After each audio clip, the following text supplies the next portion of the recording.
Okay, student, here I'm going to show you how to performance of the uphill parking with the curb for the test. Okay, signal to the right, pull over to the right, make sure you do not hit the curb. You're here in that situation. Okay, you have to show the uphill parking with the curb to the examiner. So steering go all the way to the left, number one. So the signal is off because steering go to the opposite of the direction of the signal.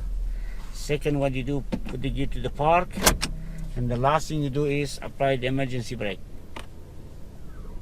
Okay, now you're done. Wait for the examiner to tell you to go, and then you go. Okay, examiner asking you to go, first thing you do, release parking brake or emergency brake.